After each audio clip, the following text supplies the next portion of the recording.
U.S. Treasury Secretary Scott Bessent on Monday dismissed the need for an economic decoupling between the United States and China, signaling that a deal is still on the table, even as both countries ramp up tariff threats. There's a big deal to be done at some point, Bessent told Bloomberg TV when asked about the possibility of a U.S.-China economic split. There doesn't have to be decoupling, he added, but there could be. Bessent noted that negotiating a deal with China is uniquely challenging, explaining, "China is both our biggest economic competitor and our biggest military rival."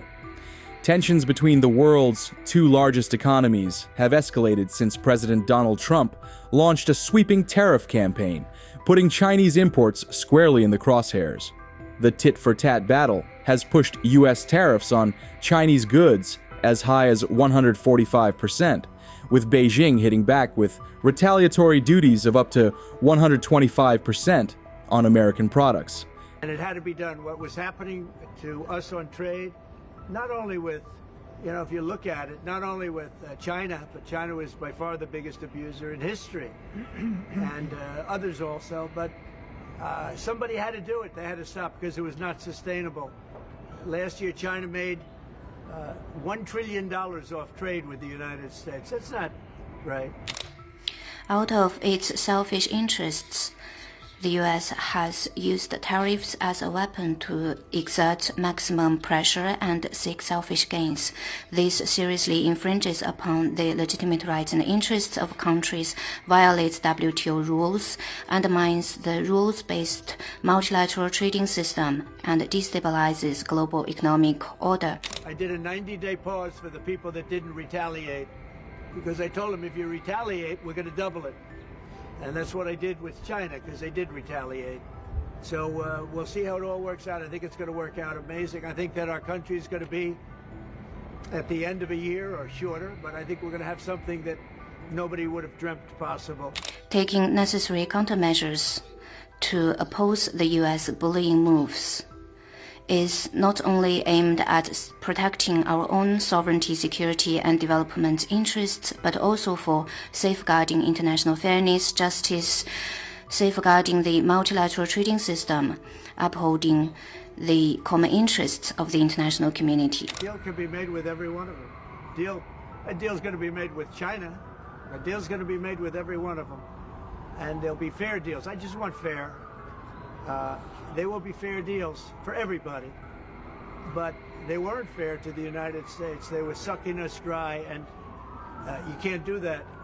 We have $36 trillion of debt for a reason. We don't have a debt for fun. They have it for a reason. And people took advantage of our country, and they ripped us off for decades. I've been thinking about this for decades. China does not want to fight them, but will not fear when they come our way.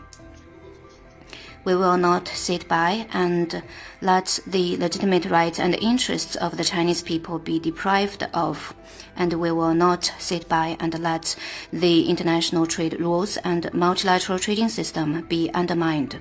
If the U.S. is determined to fight a tariff and trade war, China's response will continue to the end.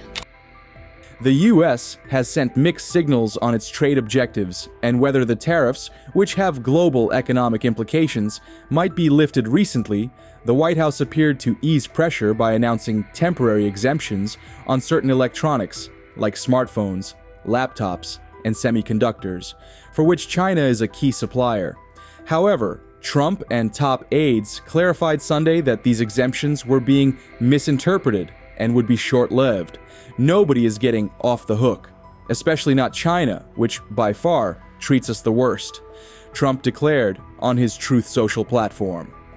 President, can you talk a little bit about the semiconductor tariff that you posted on Truth Social today? What is the timeline for that? And I believe it was Jameson Greer said today that those will not be negotiable. Once those tariffs are in place, they're not negotiable. Is that right? But the tariffs will be in place in the not distant future, because as you know, like we did with steel, like we did with automobiles, like we did with aluminum, which are now fully on, we'll be doing that with semiconductors, with chips, and numerous other things. And that'll take place in the very near future. And all the things. And what we did is we want to uncomplicate it from a lot of companies, because that's really where it should be, ideally. and we wanted to uncomplicate it from a lot of other companies because we want to make our chips and semiconductors and other things in our country. And I will tell you, another one is pharmaceuticals, drugs and pharmaceuticals. We want to make our drugs in this country. And by placing a tariff on the companies that are not in this country, they're going to move into our country, and we're going to have our drugs made in the United States. So that in case of war, in case of whatever, we're not relying on China and various other countries to supply us with drugs, which is not a good idea. And it'll happen very fast. It'll all happen very fast. You know what? Bessent emphasized the seriousness of the tariff strategy. These are big numbers. I think no one who thinks they're sustainable wants them to remain here, he warned. While the White House maintains that Trump is optimistic about reaching a trade agreement with China, officials have suggested it's up to Beijing to make the next move.